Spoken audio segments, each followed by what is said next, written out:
Nosferatu. Mungkin banyak dari kalian yang pernah dengar atau lihat karakter ini, entah di film, di kartun, musik, atau bahkan di video game. Karena emang sebenarnya ini adalah karakter yang ikonik banget di jagat pop culture. Pertama karena dia adalah vampir, dan kita semua tahu lah betapa populernya vampir. Terus selain itu dia juga ikon horor, dimana lagi-lagi horor adalah salah satu genre paling laris di dunia hiburan. Dan satu faktor lagi yaitu karena dia adalah salah satu atau bahkan emang vampir pertama di dunia perfilman. Dimana tahun ini, tepatnya 15 Maret kemarin, film Nosferatu ini resmi berumur 100 tahun. Ya, 1 abad.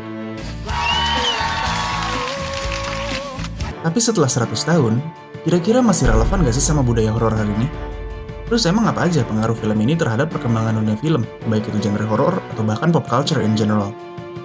Nah, buat tahu jawabannya, mending langsung aja kita bahas. Tapi sebelum itu, jangan lupa subscribe dan like video ini kalau menarik dan memberi manfaat. So, get yourself ready and let's take a look.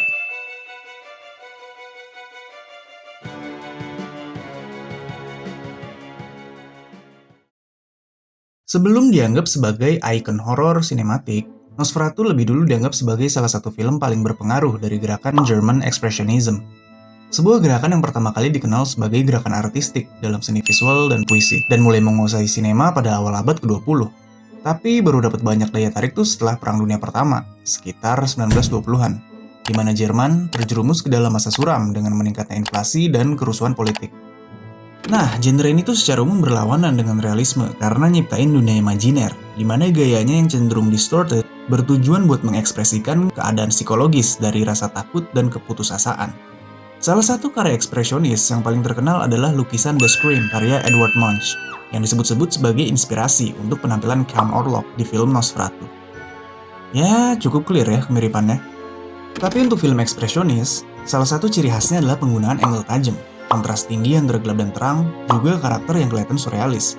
Di mana Nosferatu berhasil menuhin semua ciri-ciri ini. Penampilan Count Orlok dengan gigi taring, jari kurus bercakar panjang, dan telinga runcing mencerminkan banget gaya ekspresionisme yang surreal. Yes. Tapi beda dengan gambaran vampir modern yang terbilang seksi dan dikelilingi sama cewek-cewek, vampir di film Nosferatu ini justru terbilang lebih menjijikan dan dikelilingi sama tikus-tikus. Nah, gambaran ini sering dianggap sebagai representasi atau simbolisme dari gerakan antisemitik di era itu. Di mana itu adalah propaganda kebencian buatan Nazi Jerman ke orang-orang Yahudi di sana, yang membandingkan orang Yahudi dengan gambaran vampir yang jahat dan menjijikan. Hal ini akhirnya nge-brainwash masyarakat untuk mempersekusi, menganiaya, bahkan ngebantai orang-orang Yahudi di waktu itu. Puncaknya kita sama-sama tahu lah apa yang terjadi di Perang Dunia II.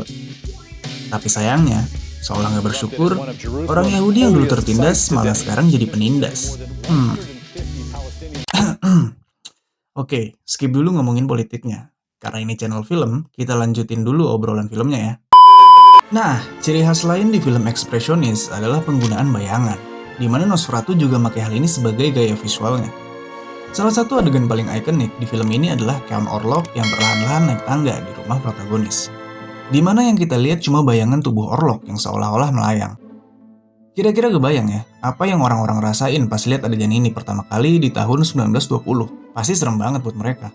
Ditambah lagi Nosferatu masukin elemen-elemen bergaya gothic buat nyiptain dunia yang bernuansa gelap dan undertone. Tapi sekarang setelah 100 tahun, pengaruh Nosferatu untuk dunia perfilman, khususnya Hollywood, jelas besar. Di mana sutradara selevel Tim Burton dan Werner Herzog mengakui bahwa Nosferatu adalah inspirasi besar buat mereka. Film ini juga jadi awal mula berkembangnya karakteristik unik dari vampir yang mati kena sinar matahari. Karena di cerita originalnya, vampir nggak mati kena sinar matahari. Bahkan mereka bisa jalan di siang hari, cuma lemes aja kehilangan energi. Nah, tapi saking ikoniknya film ini, sampai-sampai muncul isu atau bahkan mitos soal pembuatan film Nosferatu ini.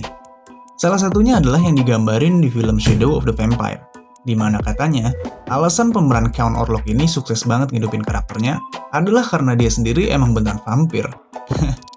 Tapi seabsurd apapun mitos-mitosnya, pada akhirnya sinematik horor yang diusung Nosferatu ditambah gaya art house-nya, bikin film ini bener-bener layak jadi icon dan dapat predikat legend.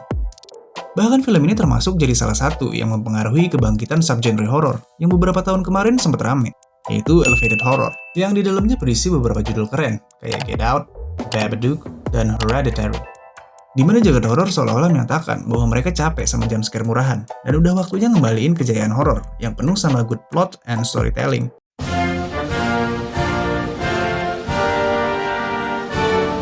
Jadi kalau ditanya masih relevankah Nosferatu hari ini, jawaban gue adalah iya. Karena walau gue rasa nggak akan bikin kita ketakutan pas nonton, tapi film ini adalah sumber dari salah satu karakter horor terbaik. Entah udah berapa banyak judul film, cerita, game, atau bahkan musik yang secara langsung ataupun enggak berhutang budi sama Nosferatu. Ditambah lagi makna vampir yang adalah simbolisme atau manifestasi dari manusia itu sendiri.